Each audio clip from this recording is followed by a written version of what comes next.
সবাই আমার সাথে পড়েন আউযু বিল্লাহি মিনাশ শাইতানির রাজীম বিসমিল্লাহির রাহমানির রহিম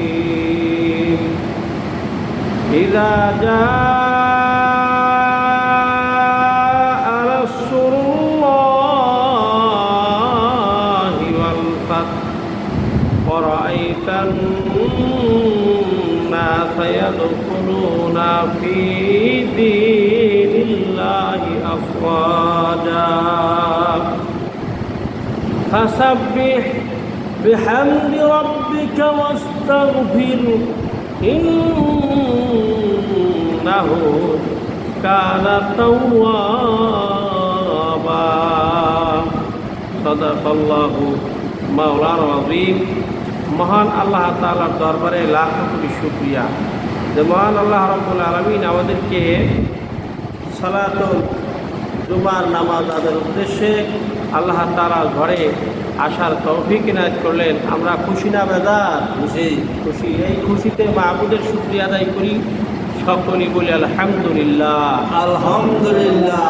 আল্লাহ তাআলার অত্যন্ত মেহেরবানি, আল্লাহ তাআলা আমাদেরকে এই জুমার নামাজ পড়ার উদ্দেশ্যে উপস্থিত হওয়ার তৌফিক ইনায়েত করেছেন। এইখানে অনেক ফজিলত রয়েছে। রাসূল সাল্লাল্লাহু আলাইহি ওয়াসাল্লাম বলেছেন, যদি কোনো মানুষ জুমার নামাজ আন্তরিকতার সাথে আদায় করে এবং তার যদি হজে যাওয়ার তৌফিক না থাকে, আল্লাহ তাআলা বান্দাকে কবুল হজের সব তার আমলনামায় দান করে দেবেন। কত বড় একটা ফজিলতের বিষয়। যদি যারও হজ করার তৌফিক নাই, সে যদি জুমার নামাজ আগে আগে আসে এবং জুমার নামাজের সকল বিধানগুলি মেনে জুমার নামাজ আল্লাহর সন্তুষ্ট চিত্ত আদায় করে, জুমার মাধ্যমে আল্লাহ তাআলা তার কী করেন? কবুল হজের সব তার আমলনামায় দান করে দেন। আমরা কি এই সব নেওয়ার জন্য রাজি আছি? ইনশাআল্লাহ। ইনশাআল্লাহ। আল্লাহ তাআলার কাছে তৌফিক কামনা করি, আল্লাহ যেন আমাদের সকলকে কবুল হজের সব সকলের আমলনামায় দান করে দেন। আমরা বলি আমিন। প্রিয় মুসলিম ভাইরা, আমি আপনাদের সামনে আজকে জুমার নামাজের যে বিষয়ে আলোচনা করব সেটা বলি। আমি আপনাদের সামনে আজকে সূরা আন-নাসর এইটার তাফসীর করব ইনশাআল্লাহ। সূরা আন-নাসর কি? সূরা আন-নাসর হচ্ছে কোরআনে কারীমের 114টা সূরার মধ্যে এইটা হচ্ছে 110 নম্বর সূরা। কতটা সূরা? 110 নম্বর সূরা। তাহলে আমরা 110 নম্বর সূরার নাম কি? সূরা আন-নাসর। বলেন, খালি নাসর বলেন যে সূরার নাম কি? সূরা নাসর।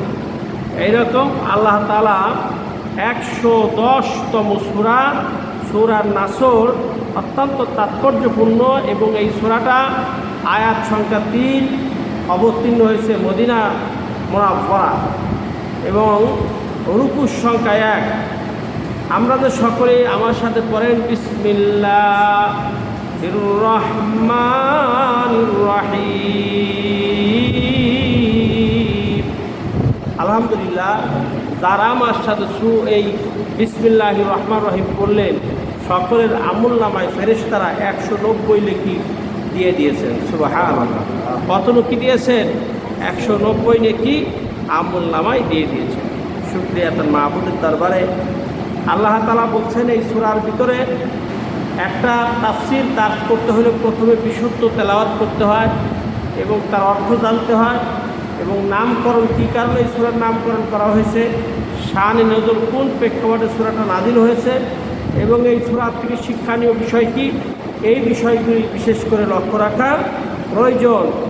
এখন আল্লাহ তাআলা বলছেন, ইযা জাআ নাসরুল্লাহ ওয়াল ফাth, যখন বিজয়, এক নম্বর হলো যখন আল্লাহর সাহায্য এবং বিজয় আসবে।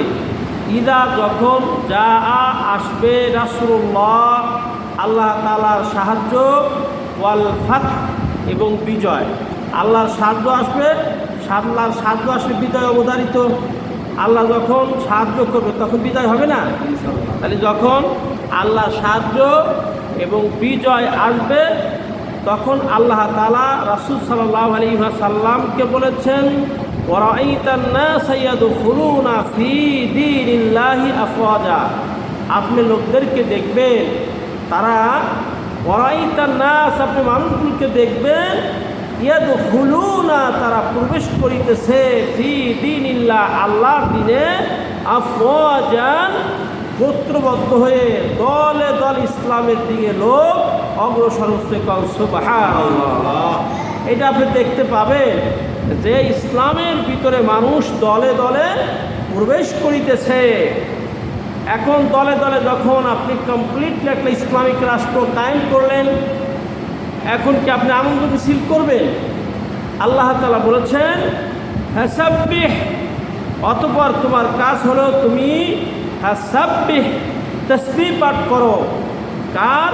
বিহামদিকা, বিহামদি রাব্বিকা, অর্থাৎ ফাসাব্বিহ, তাসবিহ পাঠ করো, বিহামদি, প্রশংসার সাথে, রাব্বিকা, তোমার রবের। এখন কার প্রশংসা করতে হবে? তাসবিহ পাঠ করতে হবে কার নামে? আল্লাহ নামে। তাই তুমি বেশি বেশি করে আল্লাহকে স্মরণ করো, তাসবিহ পাঠ করো। ওয়াস্তাগফির, এবং তুমি ক্ষমা প্রার্থনা করো, তিনি তোমাকে ক্ষমা করে দিবেন। ইন্নাহু কানা তাওয়াবা, নিশ্চয়ই তিনি তওবা কবুলকারী। সুবহানাল্লাহ বলবেন না? এই যে সূরাটা আমি আপনাদের সামনে তেলাওয়াত করলাম, অর্থটা বললাম। এখন কোন কারণে এই সূরাটা নাযিল হয়ে জানার দরকার না? মুফাসসির کرام বলেন, রাসূল সাল্লাল্লাহু আলাইহি ওয়াসাল্লামের উপরে যে কোরআনে কারীম নাযিল হয়েছে 114টা সূরা। অনেকেই মন্তব্য করেছেন যে রাসূল ইন্তেকালের আগে, অর্থাৎ রাসূল মৃত্যুর 80 দিন আগে এই সূরাটা নাযিল হয়েছে। বলেন সুবহানাল্লাহ। বলছে রাসূল সাল্লাল্লাহু আলাইহি ওয়াসাল্লাম এই সূরা নাযিল হওয়ার পরে আর কমপ্লিট, অর্থাৎ পূর্ণাঙ্গ কোনো সূরা আল্লাহ রাসূলের উপর নাযিল হয় নাই। মুফাসসির کرام মন্তব্য করেন যে এই সূরাটা রাসূল সাল্লাল্লাহু আলাইহি ওয়াসাল্লামের উপরে কমপ্লিটলি, অর্থাৎ পূর্ণাঙ্গ একটা সূরা নাযিল হয়েছে। এই সূরা নাসরের পরে আর কোনো সূরা নাযিল হয় নাই। মুফাসসির کرام বলেন যে কেউ কেউ বিভিন্ন মন্তব্য করেছেন, তারপরে বলেছেন যে এই সূরাটা যখন নাযিল হয় তার 80 দিন পরে বিশ্বনবী মুহাম্মদ রাসূলুল্লাহ সাল্লাল্লাহু আলাইহি ওয়াসাল্লাম এই পৃথিবী থেকে ইহদান ত্যাগ করেন, অর্থাৎ পরকালে গমন করেন, তিনি ইন্তেকাল করেন। ইন্না লিল্লাহি ওয়া ইন্না ইলাইহি রাজিউন। যে তাহলে বোঝা গেল যে এই সূরাটা যখন নাযিল হয়েছে তার 80 দিন পরে আমাদের নবী বিশ্বনবী মুহাম্মদ সাল্লাল্লাহু আলাইহি ওয়াসাল্লাম পৃথিবী থেকে চলে গেছেন। এখন এর প্রেক্ষাপটটা কি? প্রেক্ষাপট বলার আগে নামকরণ বলি। জিজ্ঞেস করতে পারেন, হুজুর এই সূরাটা তো আপনি তেলাওয়াত করলে এই নাসর নামটা কোথায় পাইলেন? আছে না? মুফাসসির একরাম প্রথমেই সূরাটার নামকরণ দিয়েছেন, ইযা জাআ নাসরুল্লাহি ওয়াল ফাত। এই যে প্রথম একটা আয়াত আমি আপনাদের সামনে তেলাওয়াত করলাম, এই আয়াতের ভিতরে কিন্তু নাসরুল্লাহ শব্দ আছে। কি আছে? নাসরুল্লাহ, আল্লাহর সাহায্য।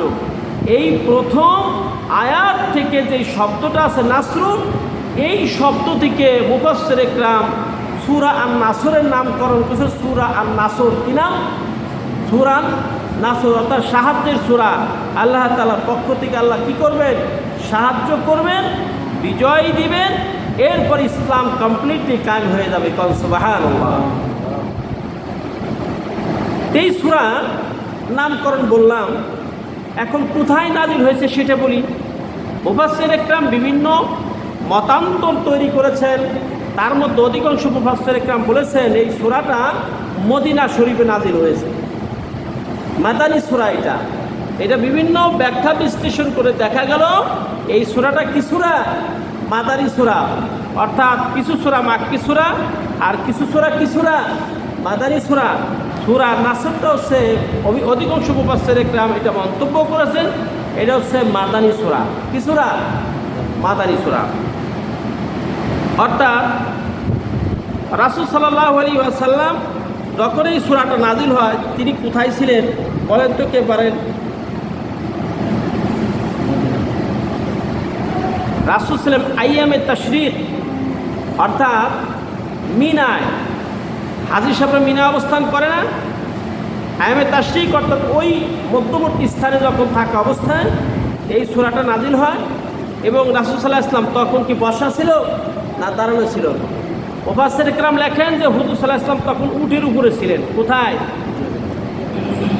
উটের উপরে তিনি আরোহী অবস্থায় ছিলেন। এখন কোনো কোনো কিতাবে দেখা যায় যে এই যে কোরআনে কারীম, আমরা কোরআনে কারীমের মূল্য কত বেশি। রাসূল সাল্লাল্লাহু আলাইহি ওয়াসাল্লাম যখন উটের উপরে বসা থাকতেন, ওই সময় যখন জিবরাইল আলাইহিস সালাতু ওয়াস সালাম পুরো সূরা নিজে আসতেন, তো দেখা গেছে এইরকম যে সূরা যখন রাসূল সাল্লাল্লাহু আলাইহি ওয়াসাল্লামের উপরে অবতীর্ণ হচ্ছে, ওই অবস্থায় উট আর দাঁড়িয়ে থাকতে পারতো না। এই কোরআনে কারীমের এই যে আয়াতের যে তাৎপর্য ভার তিনি বহন করতে পারতেন না, মাঝে মধ্যে উট শুয়ে পড়তেন। সুবহানাল্লাহ বলবেন না? তাহলে এই কোরআনে কারীমের ওজন কত বেশি। জিনদেরকে বলছে তোমরা পারবা, বলছে না। পাহাড় বলছে না, আমরা পারবো না। সেই কোরআনের কারীমের দায়িত্ব ভার আল্লাহ তাআলাই মানুষকে দিয়েছেন। তাহলে মানুষের তো ক্ষমতা কম না, কি বলেন? ক্ষমতা তো অনেক। যে কোরআনে কারীমের ভার পৃথিবীর অনেকেই নিতে অস্বীকার করেছে যে আল্লাহ আমরা পারবো না, কিন্তু আল্লাহ তাআলা এই দায়িত্ব মানুষকে দিয়েছেন। রাসূল সাল্লাল্লাহু আলাইহি ওয়াসাল্লামের উপরে যখন এই কোরআন নাজিল হতেন, রাসূল যখন কখন আরোহী অবস্থায় থাকতেন, কোনো উটের উপরে বসে থাকতেন, তখন দেখা গেল যে উট জায়গায় বসে পড়তেন। উট কী করতেন? জায়গায় বসে পড়তেন, দাঁড়িয়ে থাকতে পারতো না, কারণ এই ওহীর ওজন এত বেশি। আমার মনে হয় আপনারা কি আমার আলোচনা বুঝতেছেন? বুঝলে কিন্তু আমি সার্থক। কিন্তু মসজিদে ঢুকে ওদিকে এদিকে তাকায় কনসেন্ট্রেশন নষ্ট করে শয়তান কিন্তু চিন্তা করবে যে মসজিদে ঢুকতো তাই কী হয়েছে, ওই প্যানের দিকে তাকায় থাকো, আশেপাশে কে ঢুকলো তার খেয়াল করো। ইমাম সাহেব যা বলতেছে ওই দিকে কনসেন্ট্রেশন দিও না, কারণ দিলেই তো আমলের দিক পরিবর্তন হবে। আর শয়তানের চ্যালেঞ্জ হলো, শয়তান চায় বান্দাকে জান্নাতে নিতে না জাহান্নামে নিতে? কোথায় নিতে চায়? এই তো ছোট বাচ্চা ভালো উত্তর দিয়েছে, আলহামদুলিল্লাহ। শয়তানের চ্যালেঞ্জ হচ্ছে, শয়তান চায় কি করার জন্যে? বান্দাকে জাহান্নামে নেওয়ার জন্যে। আমরা কি জাহান্নামে যেতে চাই? আমরা কোথায় যাব? আল্লাহ তাআলার জান্নাতে যেতে চাই। এই জন্যে মসজিদে ঢুকেই একদম চুপচাপ বসে যেতে হবে। খতিব সাহেব যে আলোচনা করেন সেগুলি শুনতে হবে। ভাইয়ের আমার, আমি কি কিচ্ছা কাহিনী বলতেছি? কোনো বানানো গল্প? হ্যাঁ, আমি বলতেছি সরাসরি কোরআনের তাফসীর করতেছি। আর এই সূরাগুলি আপনারা জানেন, কিন্তু এই সূরাগুলির ভিতরে কি আছে সেইটা জানেন না। এই জন্যে আমি জানা সূরাগুলি আলোচনা করতেছি। এর আগে আপনার গত শুক্রবার আলোচনা করলাম সূরা কাফিরুন, আজকে আলোচনা করতেছি আপনার সূরা নাসর, আগামী সপ্তাহে আলোচনা করব তাব্বাত। অর্থাৎ আমার উদ্দেশ্য হলো যে আপনারা যেই সূরাগুলি আপনাদের মুখস্থ আছে, এই সূরাগুলি অনেকে যদি জিজ্ঞেস করি যে বলেন তো সূরা নাসর অনেকেই পারবে, কিন্তু যদি বলি অর্থ বলেন তো তখন কিন্তু অনেকেই পারবে না। এই সূরা আমরা সারা বছর তেলাওয়াত করতেছি, নামাজের ভিতরে পড়ি, আল্লাহ তাআলা কি বললেন এই বিষয়টা জানার দরকার না? আচ্ছা, একটা প্রশ্ন আপনাদের করি, একটু বয়স্ক লোক যারা তারা বুঝবেন। এখন তো লোকেরা অনেক শিক্ষিত হয়ে গেছে। আগে ছেলেরা তখন বিদেশে থাকতো, একটা চিঠি পাঠাইতো। কি পাঠাইতো? একটা চিঠি। তো বাবা পড়তে পারতো না, মা পড়তে পারতো না, তখন গ্রামের ভিতরে দেখা গেল ওই এক পাশে একটা ছেলে আছে, সে ম্যাট্রিক পর্যন্ত পড়াশোনা করছে। চিঠিটা নিয়ে তার কাছে যাইতো, চিঠি নিয়ে তার কাছে যাইতো, বলছে বাবা আমার ছেলে কী লেখছে আমরা তো পড়তে পারি না, তুমি একটু পড়ো তো শুনি। তো ছেলে তখন এই চিঠি বাংলা ভাষায় পড়ে পড়ে আপনাকে শুনাইতো, আর মা আর বাবা চোখের পানি ফেলতো, আরে আমার বাবা বিদেশে আছে কতদিন দেখি না, ঠিক না? আর বাবার কথাগুলি এই আপনার চিঠির মাধ্যমে সেই ছেলের কথাগুলি প্রকাশ করত। এখন আল্লাহ তাআলা নিয়ামত, এখন আর চিঠি লেখা লাগে না, একদম প্রবাসী ভাইরা ভিডিও আকারে আপনার মা কি করতেছে, বাবা কি করতেছে এবং ভিডিও করে সেখানে দেখায়, মা এই দেখো আমি এই কাজ করতেছি, মা আমি রান্না করতেছি, আমি এই করতেছি, এই ভিডিও আকারে মাকে বাবাকে দেখাইতে পারে, ঠিক কিনা? আগে যে দেখাইতে পারতো, আগে কী লিখতো, মাঝে মধ্যে এক একটা চিঠি লিখতো। এখন চিঠিটা না বুঝলে যদি আপনি অন্যের কাছে যান, এই যে কোরআনে কারীম 5টা 10টা সূরা আপনার মুখস্থ আছে, কখনই কি ভেবেছেন যে এই সূরা যেমন মুখস্থ আমি নামাজ পড়ি, আমার আল্লাহ এই সূরানের ভিতরে, এই কোরআনের ভিতরে, এই সূরার ভিতরে আমাকে কি বলেছে আমার একটু জানা দরকার? এটা কি কখনো আমরা চিন্তা করেছি? এটা জানার দরকার না বলেন তো? এই জন্য আমি সিদ্ধান্ত নিয়েছি প্রতি জুমায় প্রথমে আমি জানা সূরাগুলি সবার সামনে উপস্থাপন করতেছি, যে সূরাগুলি আপনাদের মুখস্থ আছে। কিন্তু আমার অনেক মুসলিম ভাইরা আসেন এত শেষে, অর্থাৎ যখন জামাতে দাঁড়াবো আগে কত কথা বললাম এইটা আর খেয়াল নাই। তো পরে কি কিছু বলার পরে কী যে বললাম ও তো আর সবটুকু শুনে নাই, তাড়াতাড়ি নামাজ পড়ে পিছনে আসে আগে বাইরে ঠান্ডা করে। তাহলে কোরআন থেকে কিছু নিতে পারবে? ওয়াজ মনোযোগ দিয়ে শুনতে হবে। অ্যাটেনশন প্লিজ নাও আল মুসল্লি। মনোযোগ দিয়ে না শুনলে কী হয়? আগেকার যুগে কি এত বড় বড় খতিব, বড় বড় ইমাম পাওয়া যাইতো মসজিদে? নোয়াখালী হুজুররা আসতেন, শুধু কোরআন পড়তে পারত এবং তারা বিভিন্ন মসজিদে ইমামতি করতেন। এখন দেখেন এই যে আমাদের আশেপাশে যত মসজিদ আছে, প্রায় মসজিদের ইমাম সাহেবরা মুফতি, অর্থাৎ ইফতাতে সে কামেল পাশ করছেন, ইফতাতে দাওরা পাশের পরে আবার সে দাওরা হাদিস পাশ করার পরে ফিকহ বিভাগে কমপ্লিট করেছেন, এই জন্য তার মুফতি বলা হয়। এই যে আমরা আসার সময় মালিক ভাইয়ের মসজিদে দিন নামাজ পড়ায়, ওনার সাথে আমার খুব সম্পর্ক ভালো, আমার খুব ইজ্জত দেয়। উনি ওই মসজিদের খতিব, উনি কিন্তু মুফতি সাহেব। এরপরে ওইটা আগাইলে আপনার রেল স্টেশনের পাশে একটা মসজিদ আছে, ওই মসজিদে একজন নামাজ পড়ে, নাম হলো মুফতি আক্কাস সাহেব, উনিও মুফতি। তাই দেখা গেল আমাদের মনে আছে ছোটোবেলায় আমরা খালি আমার দাদা মাসলা শুনতে যাইতো কাদের মুফতি সাহেবের কাছে। আপনাদের মনে আছে শামসুল উলুম মাদ্রাসায় একজন মুফতি ছিল গোটা ফরিদপুর জেলার ভিতরে। এখন কিন্তু ঘরে ঘরে মুফতি হয়ে গেছে, ঘরে ঘরে মৌলানা হয়েছে। মুফাসসির আপনার খুঁজে পাওয়া যাইতো না, মুফাসসিরে কোরআন 1-2 জন, এখন শত শত মুফাসসিরে কোরআন। আল্লাহর মেহরবানিতে আপনাদের দোয়ার বরকতে আমিও তো মুফাসসিরে কোরআন। তাফসিরে মাস্টার ডিগ্রি পাস করেছি, কামেল কমপ্লিট করেছি, তাফসিরের উপরে গবেষণা করেছি। তো এখন কেন এই কথা বললাম? এই কথা বললাম এই জন্য, এই তাফসিরের ভিতরে কথাটা আসছে যে আল্লাহ তাআলা যখন সাহায্য করবেন, আল্লাহ তাআলা যখন বিজয় দান করবে, তখন দেখবে শত শত মানুষ, হাজার হাজার মানুষ ইসলামের দিকে প্রবেশ করতেছে। ঠিক না বেঠিক?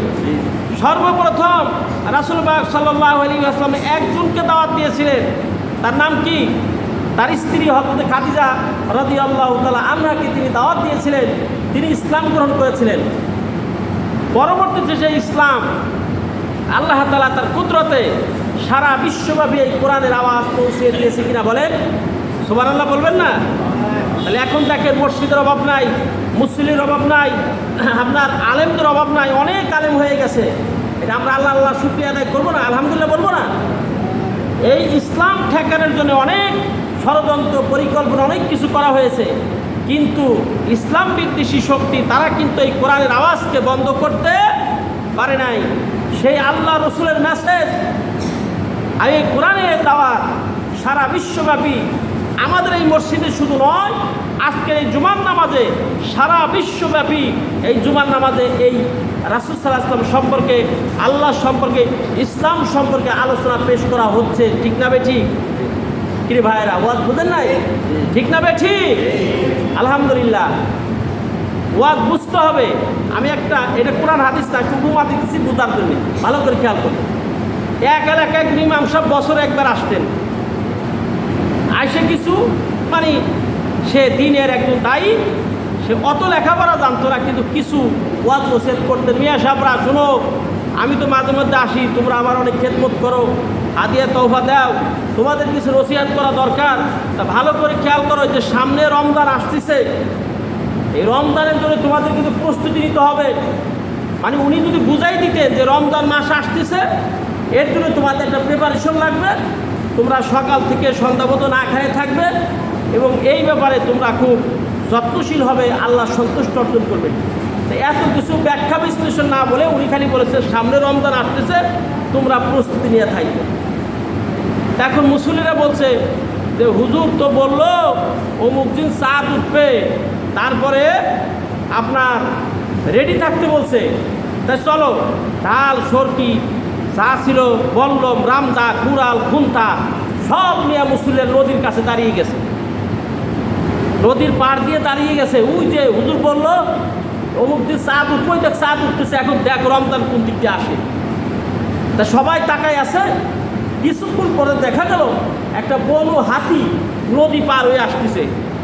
লোকেরা ডাক ভাইয়া বলতেছে, এই ওই দেখ রমজান চলে আসতেছে, সব রেডিও, অস্ত্রপাতি যার যাতে আছে, তাও খুন্তা কুড়াল যা আছে সব রেডি। কিছুক্ষণ পরে যখন হাতি আসছে, পার হওয়ার সাথে সাথে যে যা পারে ওইভাবে হাতিটারে মাইরে ফেলাইছে। 7-8টা বাচ্চা ছিল, সেটারে মারছে। হুজুর আবার 1 বছর পর আসছেন, আসার পরে বলতেছে, কি নিয়ে আসে আমরা, রমজান আসছিল তো? হুজুর রমজান তো আসছিল, আমরা তো মাইরে ফেলাইছি। তো হুজুর বলে আস্তাগফিরুল্লাহ, কও কি আস্তাগফিরুল্লাহ, ছোট্ট কথা কর, ওইটাই তো আগে মারছে। আস্তাগফিরুল্লাহর কথা বলছেন না হুজুর, বড় হাতির সাথে ছোট একটা হাতি আসছিল, ভাবলাম ওইটারই তো আগে মারছে, আস্তাগফিরুল্লাহর আগে মারছে। আপনি কোনো চিন্তা করেন না, একেবারে ফিনিশ করে দিচ্ছে রমজান। নাউজুবিল্লাহ বলবেন না ভাইরা, এটা কিন্তু কোরআন হাদিস না, আমি আগেই বললাম। কেনই ঘুমা দিলাম, আপনি যদি ওয়াজ না বুঝেন যাই সেটা মন্তব্য করি, খতিব সাহেব কী করলাম তো কিছু বুঝলাম না। অথচ মসজিদে বসে বসে ফ্যান গুনছেন, মসজিদে বসে মুসলিরা ঢুকনি সেই দিকে তাকায় থাকছেন, মসজিদে বৈশা আছেন মসজিদে, আপনি আল্লাহর সন্তুষ্ট অর্জনের জন্য আসছেন, কিন্তু জানালার দিকে তাকায় আছেন। এখন একজন ক্লাস টিচার যখন ক্লাস নেয়, ছাত্র যদি ওই দিকে মনোযোগ না দিয়ে সে যদি অন্যদিকে খেয়াল করে, ওই রাস্তা দিয়ে কে আসলো ওই দিক তাকায় থাকলো, ক্লাসে বেঞ্চের নিচে কে আসলো ওই দিক তাকায় থাকলো, তাহলে টিচার যিনি বক্তব্য দিবেন, এখন বলেন ছাত্র কি ওরা বুঝবে? কি ভাইরা কথা বুঝেন নাই? কষ্ট পেলেন আমার কথা? এই জন্যে মসজিদে ঢুকে অ্যাটেনশন থাকতে হবে। আর ঢুকে যদি সবার শেষে আর বের হয় সবার আগে, তাহলে আমি যে কি ওয়াজ করলাম এ কি বুঝবে? এই জন্য আমি আপনাদের অনুরোধ করব, মেহেরবানি করে মসজিদে একটু আগে চলে আসবেন। কারণ হচ্ছে আমি প্রতিদিনই চেষ্টা করি, মানে উল্টাপাল্টা কিসে কাহিনী না বলে আপনাদেরকে কোরআন হাদিস শোনানোর জন্য চেষ্টা করতেছি। এই ব্যাপারে কিন্তু আমি একলা পারি না, এই ব্যাপারে আমার স্টাডি করতে হয়। এই সূরা নাসর আমি 1 সপ্তাহ স্টাডি করেছি, কিন্তু জুমার নামাজে যে সময় থাকে, এই সময়ের ভিতরে পুরো তাফসীর আমি করতে পারি না, অল্প সময় সাবস্টেন্সটা বলি। এই জন্য আপনাদের আমি অনুরোধ করব, মেহেরবানি করে আপনারা ভাই মনোযোগ দিবেন। আর এই এতবার একটা মসজিদ, মুসল্লি বৃষ্টি নামছে, মুসল্লি পাওয়া যাবে না, কিন্তু যদি বলা হইতো যে এরকম এমপি সাহেব বা এই যে শামীম ভাই বা অমুক নেতা ওই যে রেল স্টেশন মসজিদে আসতেছে, ওইখানে সবাই 500 করে টাকা দিবে, তো বৃষ্টি কেউ মানবে নাকি? এই কথা বলেন না কেন? বৃষ্টি এর সাথে কুয়া ঢল হইলেও 500 করে টাকা কম কথা না। আজকের মতো তো বৃষ্টি দেখি যে নামাজ পড়িনি, সামনে না পড়ি না বললাম, মুসল্লিদের অবস্থা এরকম না। কিন্তু চিন্তা করেন যে আপনি মসজিদে আসছেন, বাড়ি যাইতে পারবেন কি না, কোন নিশ্চয়তা আছে? কত ভাই ওই গুরুস্থানে শুয়ে আছে, তারাও কত স্বপ্ন ছিল তাদের, এই করব সেই করব, বাড়ি করব গাড়ি করব, কত স্বপ্ন নিয়ে দিন যাপন করেছেন। হঠাৎ করে আজরাইল আলাইহিস সালাম যখন এসে আমাদের প্রাণ পাখি নিয়ে যাবে, তখন আর কোনো স্বপ্ন থাকবে না। আমার কথা বেজার হয়েছে নাকি আপনারা? এই জন্য আমি আপনাদের অনুরোধ করব যে শুক্রবার দিন কমপক্ষে একটা দিন একটু আগে আসবেন এবং মুসল্লি ভাইদের দাওয়াত দিবেন। শোনারে মরে যেতে হবে সকলকেই, আপনি আমি সকলে এই নামাজগুলো যা কিছু করবেন, এইটাই পরকালে আপনার সম্পদ, এইটি আপনার সম্পদ, কিচ্ছু থাকবে না। বিশ্বাস করেন না আমার কথা? আমার কথা বিশ্বাস হয় না?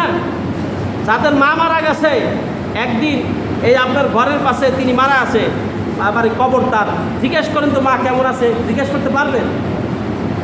কোনো সুযোগ আছে?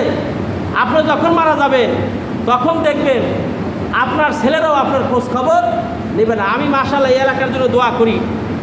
ওই যে মালেক হাবিজ সাহেব, কি মালেক হাজির সাহেব, ওই মসজিদে খালি প্রতি শুক্রবার যাওয়ার সময় দেখি মিলাতে হয়, খুব দোয়া দরুদ হয়, মানে মিলাদ বলতে দোয়া করে মুরব্বীদের জন্যে। আমার জিজ্ঞেস করে খতিব সাহেব হুজুর আপনি আগে আগে চলে আসেন, আপনার এলাকায় মানে মিলাদ টিলাদ হয় না, দোয়া হয় না? আমি কই ভাই না, আমার এলাকার মুসল্লিরা নিজেরাই দোয়া করতে পারে। আমার এলাকার মুসল্লিরা নিজেরাই কি পারে, দোয়া করতে পারে, এই জন্য বেশি দোয়ার আয়োজন করে না। ঠিক আছে না কথাটা? এই জন্য আমি বলছি যে নিজেরাই দোয়া করতে পারে। তো নিজেরা যদি দোয়া করা যায় তাহলে মিলাদের ব্যবস্থা করবেন কেন, তাই না? আর যদি নিজেরা দোয়া করা যায় তাহলে দোয়ার আয়োজন করার দরকার নাই। এরকম ক্ষতি সরল হাসতে হাসতে বললাম তো আপনার এলাকার লোকেরা দোয়া করতে পারে না, তো এই জন্য আপনাদের দোয়া করায়। আর আমার এলাকার মুসলিমের স্ট্রং, তারা নিজেরাই দোয়া করতে পারে, এই জন্যে মসজিদে বেশি দোয়ার আয়োজন করে না। যাই হোক, আলহামদুলিল্লাহ, আমি যে বিষয়টা আলোচনা করতেছিলাম সেদিকে যাই। আমি আপনাদের সামনে তেলাওয়াত করছি সূরা নাসর। যে পিছনে আসলে সামনে যে কি বললাম এটা অনেকে বুঝতে পারে না, বড় দুঃখের বিষয়। একটা হাদিস বলি প্রেক্ষাপট। হযরত আব্দুল্লাহ ইবনে আব্বাস, লোকটা ছিল খুব ছোট কিন্তু বলার পাওয়ার ছিল অনেক বেশি। যখন ইল্লাহে তাকবীর ধ্বনি দিতেন কাফেরদের ভিতরে থরকম্প শুরু হয়ে যাইত। ওনার নাম হচ্ছে আব্দুল্লাহ ইবনে আব্বাস। নাম কি? আরে কথা কয় না বাঙালি। নাম কি বললাম? আব্দুল্লাহ ইবনে আব্বাস। বদর যুদ্ধে যেই সমস্ত বয়স্ক সাহাবীরা বদর যুদ্ধে অংশগ্রহণ করেছেন, ভালো ভালো মজলিস বিচার সালিশ যখন এক জায়গায় বসতেন তখন আব্দুল্লাহ ইবনে আব্বাসকেও ডাকতেন, বিশেষ করে হয়তো ওমর রাদিয়াল্লাহু আনহু ডাকতেন, তাই আব্দুল্লাহ ইবনে আব্বাস তুমি আসো।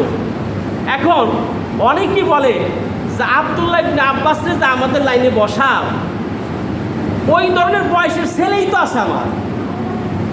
তা তোমরা আব্দুল্লাহ ইবনে আব্বাস এই যে বসতেন, অনেকেই মনে করতেন যে আমরা একটা বয়স্ক লোক বসছি, বয়সে বেশি গুণীজন, তা আমাদের পাশে ছোট্ট একটা বাচ্চা বসে, ওর বয়সে আমার নাতি নাতকুর আছে, এর বয়সী আমাদের ছেলেরা আছে, দেখুন এ বসার কারণ কি? হযরত ওমর রাদিয়াল্লাহু তাআলা আনহু এখন এই ছোট্ট বাচ্চা আব্দুল্লাহ ইবনে আব্বাস কেন বড় বড় মুরব্বীদের এই কাতারে মুরব্বীদের মজলিসে বসেন এটা প্রমাণ করার জন্য একদিন ডাকছেন সবাই। ডাকার পরে হযরত ওমর রাদিয়াল্লাহু আনহু প্রশ্ন করেছেন যে রাসূল সাল্লাল্লাহু আলাইহি ওয়াসাল্লামের উপরে যে এই যে সূরা আন-নাসর নাজিল হয়েছে, ইদা দা নাসরুল্লাহি ওয়াল ফাত, এটার ব্যাখ্যা তোমরা বলো তো, কে কি বলতে পারে? তাই একজন মুরব্বী ব্যাখ্যা দিলেন, এইটা ব্যাখ্যাটা হচ্ছে এরকম যে যখন আল্লাহর সাহায্য এবং বিজয় আসবে তখন কমপ্লিটলি একটা কোরআনিক শাসন, একটা ইসলামিক রাষ্ট্র ব্যবস্থা বিশ্বব্যাপী চালু হয়ে যাবে। সুবহানাল্লাহ। কোরআনিক রাষ্ট্র ব্যবস্থা, যেই রাষ্ট্রে ঘুষ থাকবে না, যেই রাষ্ট্রে সুদ থাকবে না, যেই রাষ্ট্রে সুদের কোনো কারবার থাকবে না, সেই রাষ্ট্রে কোনো গরিব মানুষ থাকবে না। কীরকম? রাসূল সাল্লাল্লাহু আলাইহি ওয়াসাল্লাম যখন রাষ্ট্রীয় প্রেসিডেন্ট ছিলেন তখন অবস্থাটা এরকম হলো, মাথায় জাকাতের পয়সা নিয়ে ঘুরছে এলাকা ভরে, ভাই আমার কিছু জাকাত হয়েছে, কে নিবেন আসেন। কেউ জাকাত নেওয়ার লোক নাই। কারণ কি? কারণ হচ্ছে সবারই অর্থনৈতিক অবস্থা ভালো হয়ে গেছে। সুবহানাল্লাহ। কারণ এই সুদ ভিত্তিক রাষ্ট্র ব্যবস্থা যদি চালু না থাকে তাহলে বাংলাদেশের 2 বছর যদি এই সরকার চিন্তা করে যে সুদ ভিত্তিক অর্থনৈতিক ব্যবস্থা আমি রাখবো না, তাহলে 2 থেকে 3 বছরের মাথায় বাংলাদেশের কোনো মানুষ গরিব থাকবে না। কারণ হচ্ছে এই সুদ ভিত্তিক সমাজ ব্যবস্থা, রাষ্ট্র ব্যবস্থা থাকার কারণে বাংলাদেশের একজন 5,000 কোটি টাকার মালিক আর একজন বাদ পায় না। আর কিছু লোক আছে তারা এত টাকা পয়সার মালিক, নিজের নামে, বোন নামে, ছেলের নামে এবং খাসি কিনে 15 লক্ষ টাকা দিয়ে টাকা না রাখতে পারে সুইস ব্যাংকে টাকা পাচার করে। ঠিক না ঠিক? এই বাঙালি ওয়াজ বুঝেন না আমার কথা? তারা কি করে? বাংলাদেশের টাকা রাখতে না পাইরা সেই টাকা বিদেশে পাচার করে। যে সুইস ব্যাংকে, সুইজারল্যান্ডের ব্যাংকে রাখলো, আমেরিকান ব্যাংকে রাখলো, বিভিন্ন ব্যাংকে টাকা জমা রেখে দিল।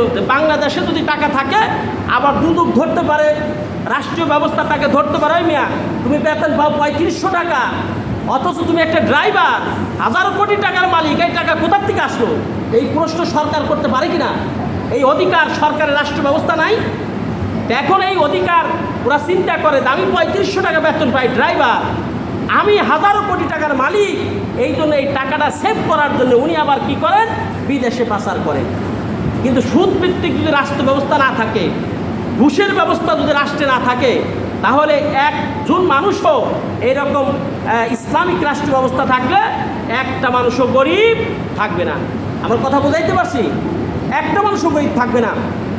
আবার প্রিয় ভাইরা, যে ওয়াজ আমি করতেছিলাম, যখন আব্দুল্লাহ ইবনে আব্বাস ব্যাখ্যা জিজ্ঞেস করলো যে ইজা যা নাসরুল্লাহের ব্যাখ্যা কি, তখন কেউ কেউ বললো এই অবস্থা, কেউ বললো যে যখন আল্লাহর সাহায্য আসবে তখন বিজয় হবে। মক্কা বিজয়ের কথা বলছেন, যে মক্কা বিজয় হয়ে যাবে, ইসলামিক রাষ্ট্র চালু হয়ে যাবে, কোরআনের শাসন কায়েম হবে এবং সেখানে খিলাফতের রাষ্ট্র কায়েম হবে, কোনো অশান্তি থাকবে না, মানুষ বলবে শান্তি আর শান্তি। রাসূল সাল্লাল্লাহু আলাইহি ওয়াসাল্লাম যখন রাষ্ট্রীয় প্রেসিডেন্ট ছিলেন, তখন আল্লাহ রসুল বলেছিলেন খাইরুল কুরুনি কারনি, আমার যুগ সর্বশ্রেষ্ঠ যুগ, আমার যুগের মধ্যে কোনো অশান্তি নাই, মারামারি নাই, হানাহানি নাই, রাহাজানি নাই, চুরি নাই, ডাকাতি নাই, সন্ত্রাসী নাই, কোনো কিছু নাই। কল সুবহানাল্লাহ। রাষ্ট্রীয় প্রেসিডেন্ট কে? রাসূল পাক সাল্লাল্লাহু আলাইহি ওয়াসাল্লাম। উনি ব্যাখ্যা জিজ্ঞেস করলো যে আচ্ছা আপনি তো এই ব্যাখ্যা দিলেন, আব্দুল্লাহ ইবনে আব্বাস তুমি তো ছোট মানুষ, তুমি কি ব্যাখ্যা বুঝো? তখন তিনি বললেন, আমি যেই ব্যাখ্যা বুঝেছি সেই ব্যাখ্যা হচ্ছে এই সূরা রাসূল পাক সাল্লাল্লাহু আলাইহি ওয়াসাল্লামের উপরে নাজিল হয়েছে সর্বশেষ পূর্ণাঙ্গ সূরা। এরপরে রাসূলের এই সূরা ইঙ্গিত বহন করে বিশ্বনবী মুহাম্মদ সাল্লাল্লাহু আলাইহি ওয়াসাল্লাম আর পৃথিবীতে বেশি দিন থাকবে না। কল সুবহানাল্লাহ। আল্লাহ রসুল পৃথিবীতে আর কি বেশি দিন থাকবে না। হযরত ওমর রাদিয়াল্লাহু তাআলা বললেন যে কেন এই যে তোমরা এই সূরা নাসরের ব্যাখ্যা দিলা, সবার চাইতে উৎকৃষ্ট ব্যাখ্যা হয়েছে হযরত আব্দুল্লাহ ইবনে রাদিয়াল্লাহু তাআলার ব্যাখ্যা। আমিও সেটা ইংগেজ করি যে এই সূরার মাধ্যমে রাসূল সাল্লাল্লাহু আলাইহি ওয়াসাল্লামের সমাপ্ত ঘোষণা আসছে, ইদা যা নাসরুল্লাহি ওয়াল ফাত, হে রাসূল আপনি যে আপনার নবুয়তের দায়িত্ব পালন করেছেন, এখন যখন দেখবেন যে আল্লাহর সাহায্য এবং বিজয় এসে গেছে, ওয়ারাআইতান নাস, আপনি লোকগুলোকে দেখবেন, মানুষগুলোকে দেখবেন, ইয়াদখুলুনা, মানুষগুলো প্রবেশ করতেছে ফি দীনিল্লাহ, আল্লাহর দ্বীনের মধ্যে। কোন সুবহানাল্লাহ। কেমনে প্রবেশ করতেছে? আফওয়াজান, আপনার দলে দলে এরকম প্রবেশ করতেছে না?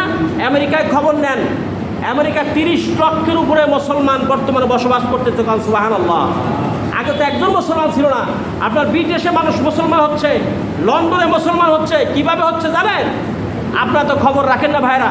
তারা লাইফ অফ মুহাম্মদ সাল্লাল্লাহু আলাইহি ওয়াসাল্লাম গুগলে অথবা ইউটিউব চ্যানেলে তারা সার্চ দেয় যে মুহাম্মদ সাল্লাল্লাহু আলাইহি ওয়াসাল্লাম এই লোকটাকে। তখন সার্চ দেওয়ার পরে যখন মুহাম্মদ সাল্লাল্লাহু আলাইহি ওয়াসাল্লামের ইতিহাস পড়েন, রাসূল সাল্লাল্লাহু আলাইহি ওয়াসাল্লামের জীবনী পড়েন, তখন তারা নিজেরা আকৃষ্ট হইয়া ইসলাম গ্রহণ করেন। সুবহানাল্লাহ। লন্ডনে অসংখ্য মুসলমান হয়েছে, আপনার চীনে মুসলমান হয়েছে, আপনার বিভিন্ন দেশে অসংখ্য মুসলমান দিনে দিনে ইসলামের দিকে ঝুঁকতেছে। কারণ এই যে রাসূল সাল্লাল্লাহু আলাইহি ওয়াসাল্লামের কাছে আল্লাহ তাআলার বাণী মানুষ এরকম দেখবা খালি গ্রহণ করতেছে, দিন গ্রহণ করতেছে।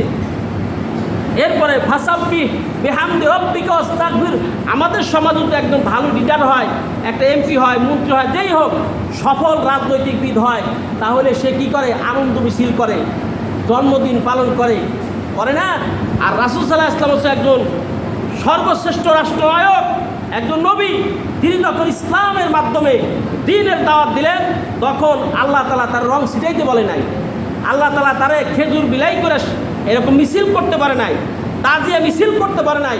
আল্লাহ তাআলা বলছেন তুমি সর্বশ্রেষ্ঠ মানুষ, সর্বশ্রেষ্ঠ নবী, সর্বশ্রেষ্ঠ রাষ্ট্রনায়ক, কিন্তু তোমার এত সুন্দর রাষ্ট্র ব্যবস্থার কারণে দিন কায়েম হয়ে গেছে, মানুষের ভিতরে কোনো অশান্তি নাই। এখন তোমার কাজ কি? ফাসাব্বিহ, তুমি তাসবিহ পাঠ করো, বিরব্বিকা বিহামদি, প্রশংসার সাথে, রব্বিকা তোমার রবের, ওয়াস্তাগফিরু, এবং তুমি আল্লাহর কাছে ক্ষমা প্রার্থনা করো। ইন্নাহু কানা তাওয়াবা, আল্লাহ তাআলা কি করবেন? আল্লাহ তাআলা বড়ই তওবা কবুলকারী। ভাইয়ের আমার, এই যে আমি সূরা নাসর বললাম, আমরা বেশি বেশি করে সূরা নাসর পড়ব। রাসূল বলেছেন কোনো লোক যদি এই সূরা আর নাসর তেলাওয়াত করে, 4 বার তেলাওয়াত করে, তাহলে একবার কোরআনে কারীম তেলাওয়াত করার সমান সব আল্লাহ তাআলা বান্দার আমলনামায় দান করে দেবেন। এই জন্য আমরা বেশি বেশি পড়বো না, বেশি বেশি করে সূরা নাসর তেলাওয়াত করব। আমরা সকলে কিন্তু মুখস্থ জানি, কিন্তু জানলেও অর্থটা জানি না। আজকে আমি আপনাদের সামনে এর ব্যাখ্যা বিশ্লেষণ আরও অনেক ছিল, কিন্তু সময়ের স্বল্পতার কারণে আমি কমপ্লিটলি পড়তে পারলাম না। তবে আপনাদের কাছে একটা আমি রিকোয়েস্ট করব, আমার রিকোয়েস্টটা সবাই